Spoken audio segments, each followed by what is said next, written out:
Kukunin ko sana yung walis, Daddy Frankie, kasi may dumi dun sa kusina namin. Oo. Nagulat ako. Nandiyan pala siya sa loob, kasama mo. Mm. Kaya, nagbalik sa akin yung galit. Tapos gano'n siya magsalita sa akin, kung ano-anong masasakit. Sino ba naman hindi masasaktan, Daddy Frankie? Di ba? Yun din, nakapagsalita ako ng hindi maganda sa kanya. Siya pa yung matapang, Daddy Frankie, siya lang naman yung dayo dito sa lugar namin. Siya pa yung matapang na magsalita Di dapat siya yung mahinahon, di ba, Daddy Frankie? Sabi ko naman, di ako magkikipag-away, minamalit na ako. Pati pagkatao ko, hinahamak na, sabi ko naman. Magkano ka ba? Sabi niya sa akin.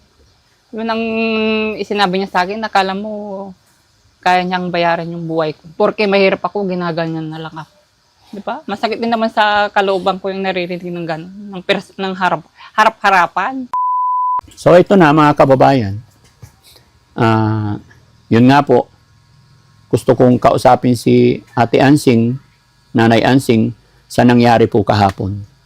Na nabigla talaga ako nung ipakilala ko siya kay Ma'am Inday Okray. Expected ko kasi na hindi niya kilala si Ma'am Inday Okray. Pero nagulat ako na nagsabi ko, good morning, pinapakilala ang bungad ni Nanay Ansing is, ikaw pala si Inday Okray. At doon na nagsimula. Kaya pumunta ako rito ngayon mga kababayan para kunin din natin yung side ni Nanay Ansing. Bakit nagalit siya or bakit ganun ang galit niya kay Ma'am Inday Okray. Nanay Ansing, kumusta ka naman? Hindi nga mabuti, Daddy Frankie. Hindi ko pa rin makalimutan si Inday Okray. Kasi nung pumunta siya dito, nabigla ako kasi akala ko hindi ko siya makikita ng personal. Mm-mm. Sa Facebook ko lang siya makikita. Pero nabigla ako at nagkaharap kami ng harapan. Mm-mm. Hindi ko sukat akalain na pupunta siya dito sa lugar namin na personal. Pero bakit, di ba, ipapakilala ko pa lang sana. Kasi sa totoo lang, Nanay Ansing, ang purpose na, parang ipakita ko lang kasi sabi niya, sa totoo lang, gusto ka rin niyang makita. Sabi nga niya, gusto kong makita si Nanay Ansing. Ano ba talagang itsura ni Nanay Ansing? Pero hindi ko talaga alam na may galit ka sa kanya. Kaya nagulat ako nung, actually, talaga, hindi ko talaga tatawagin si Nanay Ansing mga kababayan. Dahil po, may usapan na kami ni Nanay Ansing na laylo muna siya sa amin. Kumbaga kami na lang muna ni Forma ng mag-uusap at saka ni Kuya JJ. Kaya lang yun, hindi ko alam kung bakit napunta si Nanay Ansing. Ano yun, nakita mo si Ma'am Inday o kukunin mo lang talaga yung walis? Kukunin ko sana yung walis, Daddy Frankie, kasi may dumi dun sa kusina namin. Oo. Nagulat ako. Nandiyan pala siya sa loob, kasama mo. Mm-mm. Kaya, nagbalik sa akin yung galit. Yung napapanood ko na sinasabi niya sa akin sa Facebook. Sa mga vlog niya. Na minamalit niya ako. Na porket ganito lang ako, mahirap. Ginaganon-ganon niya ako. Kung ano-anong sinasabi niya. Inaalipusta niya ako. Akala mo kung sino siya. Kaya di ko rin mapigilan yung sarili ko na hindi magsalita. Nahiyaman ako sa'yo kasi nakikita mo ng harapan na gano'n. Na di ko na napigilan yung sarili kong hindi magsalita, Daddy Frankie. Di ko napigilan yung galit ko na hindi ko napigilan magtimpi. Kasi nainis ako sa sinasabi niya sa akin. Kung ano nung sinasabi niya na avatar daw ako. Malaki daw yung mukha ko, kagaya ng tarsier. O bakit? Kung malaking mata ko, anong problema niya, Daddy Frankie? Sa malaki nga yung mata ko Bakit gano'n siya magsalita sa akin? Wala naman akong atraso sa kanya. Yun yung naririnig mo sa mga reaction niya. Oo, Daddy Frankie. Ano kaya problema niya sa akin? Di man siya nakakatulong sa akin, ganun pa siya. Buti sana kung tumutulong siya sa kapatid ko, mulat sa pool, wala man akong naririnig na tumulong siya sa kapatid ko Wala ka pang nababanggit na nagbigay siya, kahit piso. Tapos ganun siya magsalita sa akin, kung ano-anong masasakit. Sino ba naman hindi masasaktan, Daddy Frankie? Di ba? Kaya yun din, nakapagsalita ako ng hindi maganda sa kanya. Kahit nasa harap mo siya. Kaya hindi ko rin napigilan yung mga salita ko para sa kanya. Pasensya ka na, Daddy Frankie, kung nagkasagutan kami sa harap mo. Hanggang ngayon, mga kababayan, parang nanginginig yung kalamnan ko. Although talagang I'm not feeling well today, kaya medyo nanginginig yung kalamnan ko. Hindi ako okay. Dahil, yun nga po, syempre, si Ma'am Inday Okray, nag-i-sponsor po sa akin. Ay, ganun. Yes, opo. Sponsors din namin siya. Although, bago pa lang namin nakilala yan si Ma'am Inday Okray, nagbibigay na po siya. Nagbigay siya kay Atenida, Tatay Rodolph, at kung sino-sino pa. Pero, tama ka. Parang, meron na bang naibigay si Ma'am Inday Okray kay Kuya Oliver? Ang pagkakatanda po namin, wala pa. Wala pa. Pero nagsabi siya, alam mo sa totoo lang, Ate Ansing, bago kami pumunta dito, sabi niya, sama ako, punta tayo. Sabi niya, sige ka ako. Masaya ako na gusto niya ring makita. Gustong-gusto niya talaga makita si Kuya Oliver. At sabi niya, pag natapos na yung bahay, may pinaplano siyang ibibigay para sa kay Kuya Oliver. Mabuti kung ganun, Daddy Frankie, at nang hindi lang masasakit na salita ang naririnig ko sa kanya. Kung tutulungan niya yung kapatid ko, di magiging masaya ako. Kaysa magalit pa akong hindi man nakakatulong, nagsasalita pa ng masakit.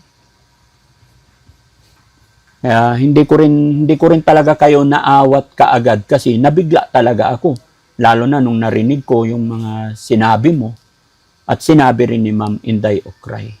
Siya pa yung matapang, Daddy Frankie, siya lang naman yung dayo dito sa lugar namin. Siya pa yung matapang na magsalita eh. Di dapat siya yung mahinahon, di ba, Daddy Frankie? Kasi hindi siya taga dito, dayo lang. Tapos tumatapak lang siya dito sa lugar namin. Ganun pa siya magsalita sa akin, ang tapang-tapang niya. Yun ba namang hindi magagalit, Daddy Frankie? Ano sabi ng asawa mo? Wala naman siyang, kung nakikipag-aboy, hindi naman siya nakikisali, Daddy Frankie. Wala, kung away babae, wala naman siyang comment dyan. Saka pinapagalin din ako. Sabi niya, wag ka nakikipag-away, sabi din niya sa akin. Kaya, sabi ko naman, di ako magkikipag-away, minamalit na ako. Pati pagkatao ko, hinahamak na, sabi ko naman. Di pa ako iimek, sabi ko naman. Pagtanggol ko din yung sarili ko, sabi ko naman, Daddy Frankie, di ba? Alang namang, hayaan ko na lang, kahit sabihin niyang, mukha kang pera, sabi niya sa akin. Tapos, hindi naman pala siya tumutulong sa kapatid ko, magsalita pa siya sa akin ng gano'n. Pero siguro, Nanay Ansing, no? Siguro, Nanay Ansing, kung nung pinakilala ka, nung nakita mo, dapat ang sinabi mo sana, ikaw pala si Inday Okray. Pwede ba kitang makausap? Bakit naman ganun ang pagre-reaction mo sa akin? Siguro kung ganun ang sinabi mo, hindi siguro lumaki yung gulo, hindi kayo siguro nagkainitan. Kaya lang ang nangyari, parang nung nakita mo, mainit ka kaagad. Aminin ko din, Daddy Frankie. Nagkamali din ako doon. Pero hindi ko rin napigilan kasi yung sarili ko. Hindi ako naging mahinahon. Aminado naman ako. Hindi ako naging mahinahon sa oras na yun. Kasi naalala ko yung mga sinasabi niya sa akin eh. Na ano? Na, yun nga, pangit daw ako, sabi niya. Tapos malaki pa daw yung mata ko. Mukha nga daw akong tarsier, sabi niya. Siya naman, yung taas niya, hindi naman pang beauty queen. Tignan ko lang kung mainitan yon, kung mababad sa kainitan yung Daddy Frankie, baka daig pa niya yung ita sa itim. Gusto ko sana, Nanay Ansing, kaya kita kinausap, para maging maayos kayo. Wala man sa akin, Daddy Frankie. Wala man problema. Basta wag lang niya akong pagsasalitan ng kung ano-ano din. Hindi naman ako maungunang makipag-away. Siya yung naunang magsasabi ng kung ano-ano eh. O di, magalit din ako Alam mo namang pabayaan ko na lang. Bago siya magsalita ng sa akin, tignan muna niya yung sarili niya. Kung kagandaan ba siya. Kung yun nga, sabi ko, mababad siya sa kainitan. Ay, Diyos ko po. Lagi ako sa kainitan, nag-ano pa ako sa bukid, lumulusong pa ako sa bukid. Kaya ganito na yung itsura ko. Wala naman akong pera, pampakuan ng sarili ko. Kaya tanggap ko na ganito ako. Pero kung siguro kung naging mayaman ako, mapapaayos ko yung sarili ko, gaganda rin siguro ako. Pinanganak akong mahirap eh. Siya mayaman kasi siya. Kaya kayang-kaya niyang ipawis yung sarili niya. Kayang-kaya niyang iretoke yung pangangatawan niya at mukha niya. Wala naman sigurong wala akong nakitang retoke sa kanya. Kasi ang late-late lang naman niya. Parang nga siyang unano eh. Nanay Ansing, kasi paano ba? Dito mga kababayan, alam kong may pagkakamali sila pareho. Gaya na aking sinabi kanina, siguro sa mga napapanood ni Nanay Ansing na reaction ni Ma'am Inday Okray, naipon kaya nung nakita niya, ganun kaagad ang bungad niya.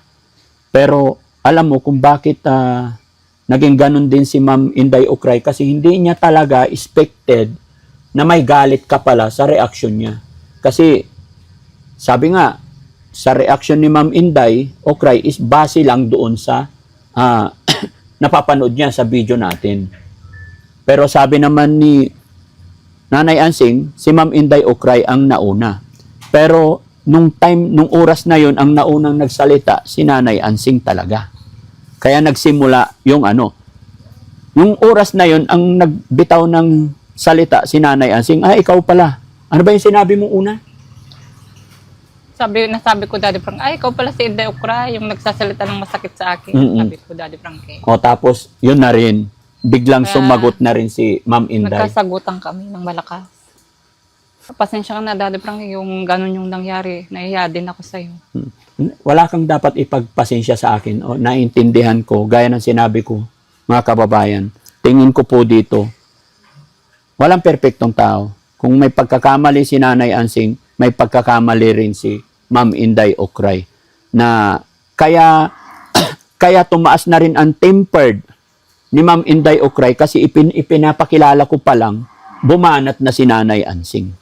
Kaya yung tao siguro nabigla si Ma'am Inday Okray, kaya nawala na rin siya. No? Nawala na rin siya sa control, kaya nagkasagutan sila. Oo, Daddy Frankie. Talagang naubos yung pasensya ko, Daddy Frankie, sa sinabi niya sa akin na, magkano ka ba? Sabi niya sa akin.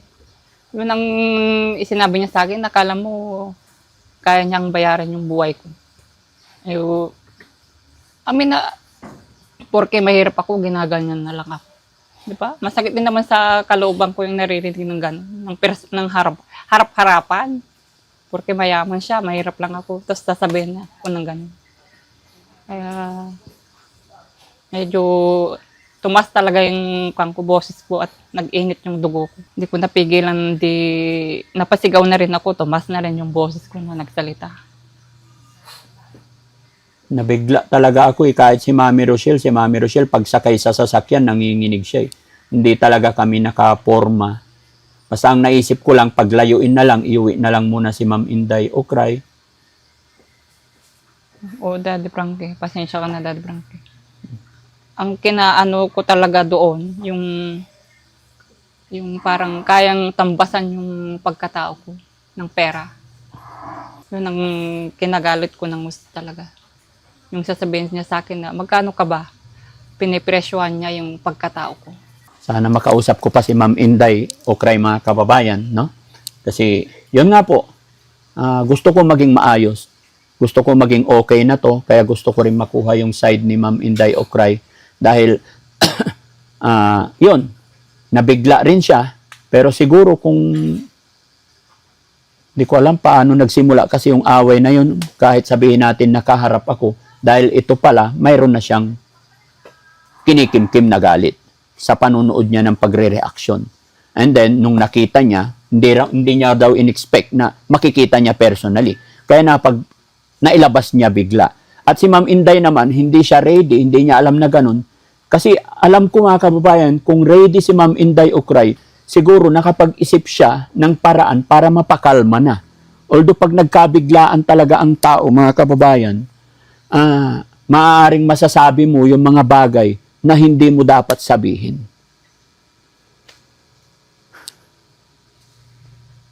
Hindi ko alam mga kababayan, pero yun, ginagawa ko lamang po ito Kasi gusto ko talaga, Nanay Ansing, na maging maayos na. Oo, Kasi, eto, almost done. 80% na po itong bahay matatapos na eh. salamat, Daddy 20% na lang ang kulang. Tapos na. Kaya gusto ko, bago matapos, maging maayos. Ayaw ko na rin kasi, Nanay Ansing, na yung nagkakaroon ng problema, bangayan. Daddy Frankie. Kasi ang gusto ko lang talaga, matulungan yung kapatid ninyo.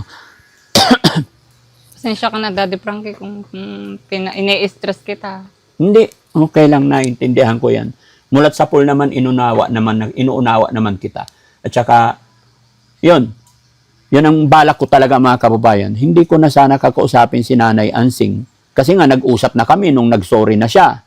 Nag-usap na po kami na dito lang muna, pabayaan na lang muna kami. Okay na po kami nun. Kaya lang, yun nga po, yung nagpunta, nabigla si Ma'am Inday Okray. Pero alam ko, malawak naman pang unawa ni Ma'am Inday Okray. At yung sinasabi ko, kaya pasensya na rin kay Ma'am Inday Okray kung hindi ako nakapamagitan agad kasi nagulat talaga ako. Kumbaga, ayaw kong sumabat.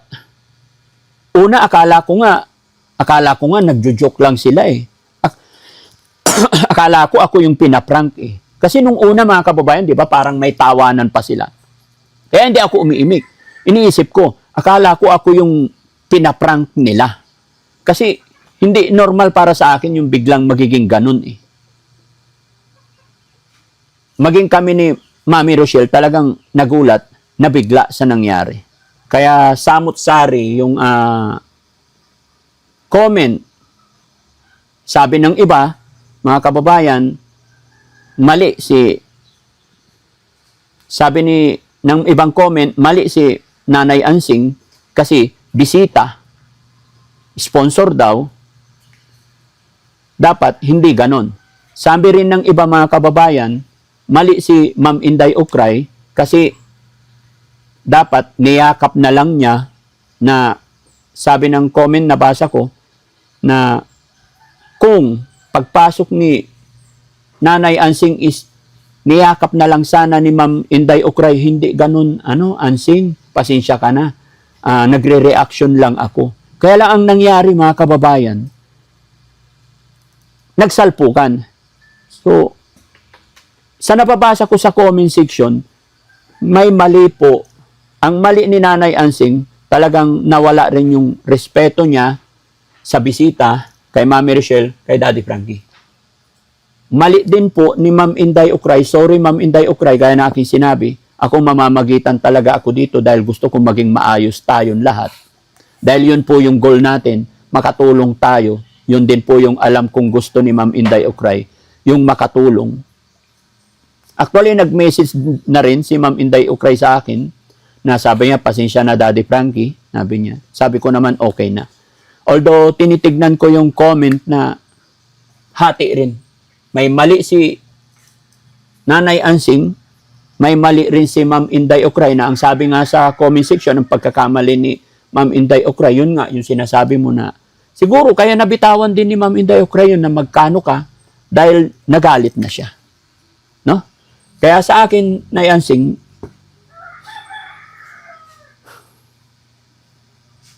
hindi ko alam talaga paanong sasabihin ko.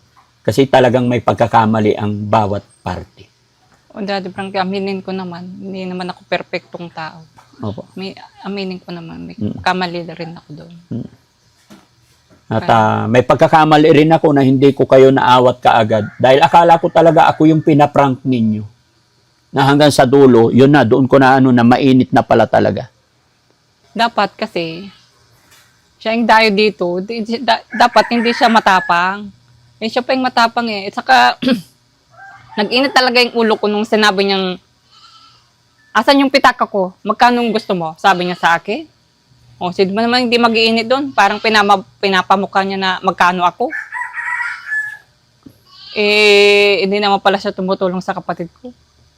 Pinamukha niya sa akin na mayaman siya. Na mahirap lang ako. Ganon yung dating sa akin noon, Daddy Frankie. Parang pinipresyohan niya yung pagkatao ko. Hindi porke mayaman siya, mahirap ako. Kaya na niya akong pagsalitaan naman ng gano'n, di ba? Sino ba naman ang hindi masasaktan? Sabihin sa'yo, Daddy Frankie, magkano ang gusto mo? Sabi niya sa akin. May balak yata siyang sampalin ako ng dolyar niya.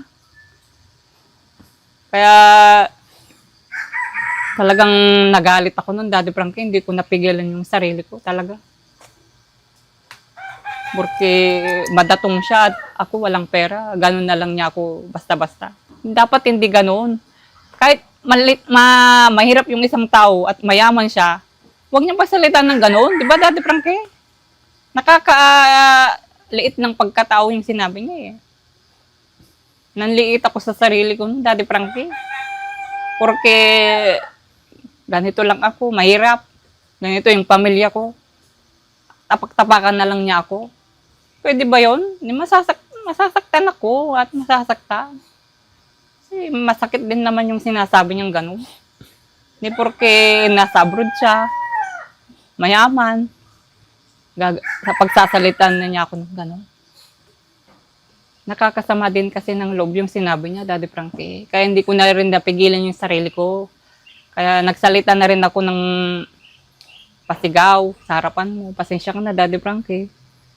Kung hindi ko napigilan yung sarili mo. Naunawaan ko yan. Sa akin walang problema. Kaya kong unawain. Kaya kong intindihin lahat yan. Kasi nga, yun ang sinabi ko.